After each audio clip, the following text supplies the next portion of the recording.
আর বেরোনোর সময় হলো একটা ভয়ঙ্কর ঘটনা। দেখি কি আসছে পাল পাল মোষ। নাই নাই করে ১০-১৫টা মোষ তো ছিল। হ্যালো বন্ধুরা, আমি Aparna, welcome to my channel. তো চলুন কথা না বাড়িয়ে ঝটপট ভিডিওটাতে স্টার্ট করা যাক। সকালে ঘুম থেকে উঠে স্নান ধান করে আমি তো হয়ে গেছি একদম রেডি, কিন্তু আরেকজনের এখনো রেডি হওয়া বাকি। সকাল 8:30 বেজে গেছে, এ এখনো ঘুমাচ্ছে। ওঠার তো কোনো রকম ইচ্ছা আমি আর দেখছি না। এদিকে আমাদের বেরোনোর কথা 8:30টায়। তারপর অনেকক্ষণ ধরে ঠেলাঠেলি করার পর বাবু উঠলেন, আর ফাইনালি যখন আমরা রেডি হয়ে বেরোলাম তখন দেখি ঘড়িতে বাজে অলমোস্ট 9:30। আমরা যেখানে যাচ্ছি সেখানে আমাদের পৌঁছানোর কথা ছিল ওই 11টার মধ্যে, কারণ যা গরম পড়েছে বেশি লেট করতে চাইছিলাম না। কিন্তু এখন যা বেলা হয়ে গেছে আর যত লেট করে আমরা বেরিয়েছি, 12টা 12:30টার আগে যে পৌঁছাবো না সেটা খুব ভালো করেই বুঝতে পারছিলাম। আর আজকের এই সব দোষ হচ্ছে আমার এই বরটার।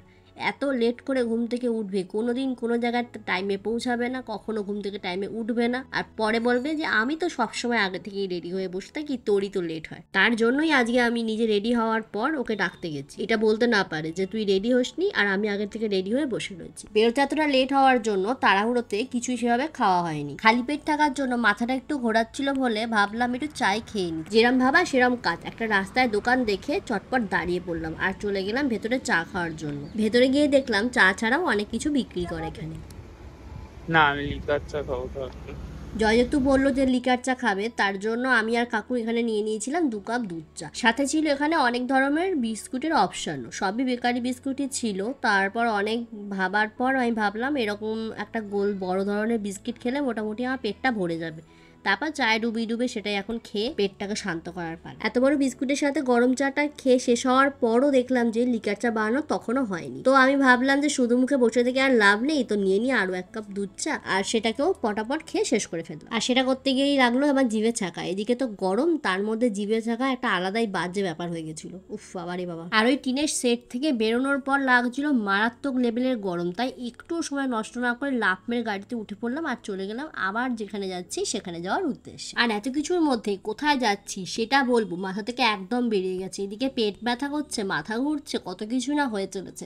আমরা যাচ্ছি হলো আমার বাপের বাড়ি, মানে নবদ্বীপ। সবাই জানো যে সামনে জামাই ষষ্ঠী ছিল, সে কারণেই দুজন মিলে বাড়িতে আসা। কিন্তু তবে এত দেরি করে কেন ভিডিও আপলোড করছি বলছি একটু ওয়েট করো, সব বলছি আস্তে আস্তে। দেখো, তোমাদের সাথে কথা বলতে বলতে নবদ্বীপও পৌঁছে গেছি। এখন গেট পড়ে রয়েছে, ট্রেন যাবে, তারপর গেটটা খুলবে। জয়কে আসার সময়ই বলছিলাম এই গেটটা সেরকমভাবে পড়ে না, যেহেতু কম ট্রেন চলে বলে, কিন্তু আজকেই ট্রেনের গেটটাকে পড়তে হয়েছে। কি ইনসাল্ট করলো আমার সাথে রেল। আর দুঃখ পেয়ে লাভ নেই। রেল গেট ওঠার পর রাস্তার ভিড় কাটিয়ে আস্তে আস্তে বাড়ির দিকে যাচ্ছি। আর পৌঁছাতে পৌঁছাতে আমাদের সেই বেঁধে গেছে অলমোস্ট 12:30। এখন তো পুরো মাথার ওপর সূর্য, তার মধ্যে অসম্ভব গরম, ঘেমে নিয়ে স্নান করে যাওয়ার জোগাড়। বাড়ি ঢুকে ফ্রেশ হয়ে একটু ফল মিষ্টি খেয়ে আর ইচ্ছা করেনি ভিডিও করি। 2 ঘন্টা মতো রেস্ট নেওয়ার পর জয়কে বসিয়ে দিয়েছি খাবার টেবিলে। আর মেনুতে ছিল ভাত, শাক ভাজা, ঢেঁড়স ভাজা, পটল ভাজা, ফিশ ফিঙ্গার, মাটন কষা, ভেজ ডাল, চাটনি আর দইয়ের রায়তা। বর্মশায়ের যেহেতু মিষ্টি খেতে খুব একটা ভালো লাগে না, তার জন্য ফল আর মিষ্টি এখানে দিইনি, কেন কি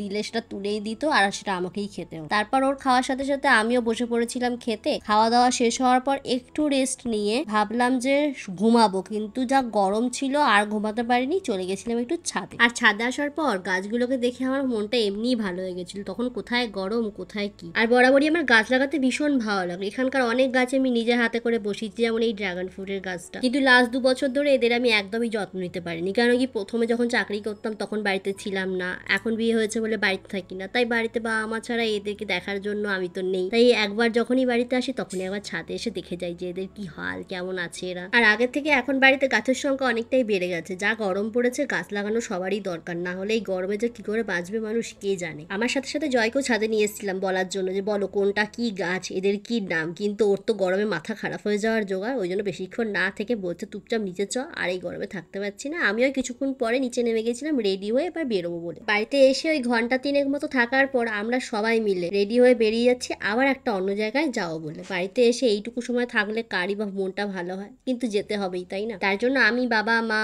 জয় সবাই মিলে রেডি হয়ে বেরিয়ে পড়েছি মা বাড়িতে যাওয়া বলে। সেখানে অনেকদিন ধরেই যাওয়া হয় না, তাই ভাবলাম যখন এসেছি একটু ঘুরেই যাই ওই দিকটা থেকে। আর বাড়ি থেকে বেরোতে না বেরোতেই পুরো ঘেমে নে একাকার অবস্থা। ফ্যানের তলা থেকে উঠে যে মানুষ কোথাও যাবে সেটার অবস্থা একদমই নেই। আমি তো ভাবছিলাম কতক্ষণে গাড়িতে উঠবো, এসিটা চালিয়ে বসবো, একটু শান্তি পাবো। বাপরে বাপ। গাড়িতে উঠে একদম মাঝখানে বসে পড়েছি। এপাশে বসেছে মা, ও পাশে বসেছে বাবা, আর সামনে দিয়েছিলাম জয়কে। যদি ও পিছনে বসতো তাহলে আমরা কেউই আর আটতাম না। এই জন্য বাবা ওর সামনেই থাকুক। তারপর আবার শুরু করলাম আমাদের জার্নি। আমাদের এখান থেকে মামা বাড়ি যেতে প্রায় লেগেছিল ওই 1.5 ঘন্টা মতো। চলো এবার ফিরে আসি জামাই ষষ্ঠীর ঘটনায়। এত দেরি করে কেন ভিডিও ছাড়ছি, আর জামাই ষষ্ঠীতে এসে কেন শাড়ি পরিনি, পাঞ্জাবি পরিনি, এত কি কারণ সব বলছি আস্তে আস্তে। প্রথমে তো আমরা ভেবেছিলাম যেদিন জামাই ষষ্ঠী মানে বুধবার পড়েছিল সেই দিনই আসবো, কিন্তু আবার শ্বশুর বাড়িতে যেহেতু জামাই ষষ্ঠী নেই আর ওরাও কখনো কোথাও জামাই ষষ্ঠীতে যায় না, তো আমাদেরও বলেছিল যে জামাই ষষ্ঠীতে যদি বাড়ি যাওয়া হয় তাহলে যে পুজো আচ্চার ব্যাপারটা থাকে সেটা যেন স্কিপ করা হয়। কেন কি যেহেতু ওদের ওখানে নেই, তো এখানে যদি সেটা করি তাহলে যদি কোনো অমঙ্গল মঙ্গলে যেসব ব্যাপার থাকে সেগুলো হয়। তার জন্যই আমরা ভাবছিলাম যে যখন পুজো আচ্চা হবেই না তাহলে আর জামাই ষষ্ঠীর দিন গিয়ে ফালতু কি করবো, কেন কি উইকের মাঝে পড়েছে, জয়কে অফিসে ছুটি নিতেই হতো। তার জন্য ভাবলাম যে উইকেন্ডে যাবো, বেটার কি অফিসও ছুটি থাকবে, শান্তি করে যেতেও পারবো। তো এই কারণেই লেট করে আসা।